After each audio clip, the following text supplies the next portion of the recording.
दोस्तों हो सकता है आप में से 90% लोग कार्बन डेटिंग के बारे में जानते होंगे। हाँ, ये वही टेक्नोलॉजी है जिसकी मदद से हम जान पाते हैं कि कोई चीज़ कितनी पुरानी है। लेकिन कार्बन फुटप्रिंट क्या चीज़ है?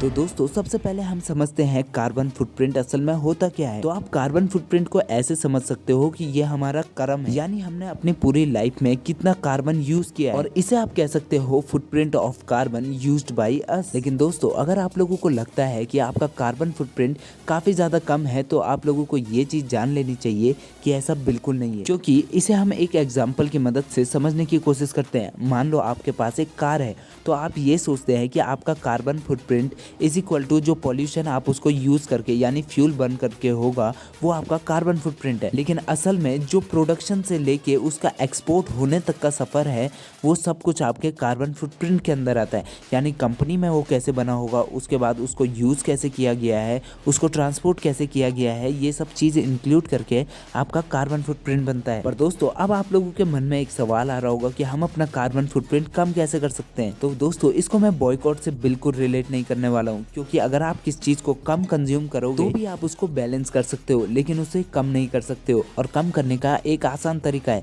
कि जितना आप उसको यूज कर रहे हो उससे ज्यादा आप उसको गिफ्ट करो। यानी अगर आपका फुटप्रिंट काफी ज्यादा बड़ा हो गया है तो आप लोगों को एफोरेस्टेशन की तरफ ध्यान देना चाहिए। और दोस्तों इसके लिए हम ऐसा नहीं कह रहे हैं कि आप जाके पेड़ लगाओ। आप एक काम कर सकते हो, अमेज़न रेन फॉरेस्ट को बचाने के लिए कुछ पैसा कंट्रीब्यूट कर सकते हो। कुछ पेड़ लगाने के लिए कहीं ना कहीं एनजीओज को आप रुपए डोनेट कर सकते हो, which will somehow reduce your carbon footprint. और दोस्तों आप कुछ ऐसा भी कर सकते हो कि आप 24 घंटे एसी ऑन ना रखने के बजाय 2-4 घंटे के लिए एसी ऑन रखो और उसके बाद पंखा चला सकते हो। इलेक्ट्रिसिटी को कम यूज करो, क्योंकि आज के टाइम पे इंडिया में लगभग 90% इलेक्ट्रिसिटी फिर भी कोल से बनती है। दोस्तों ये सब करना आपके कर्मा को इम्प्रूव करेगा, और साथ ही साथ आपको कर्मा का तो रिवॉर्ड मिलेगा ही मिलेगा, or it will somehow secure your family. Well guys, if you love this knowledge, please make sure to subscribe our channel and make sure to press that bell icon too.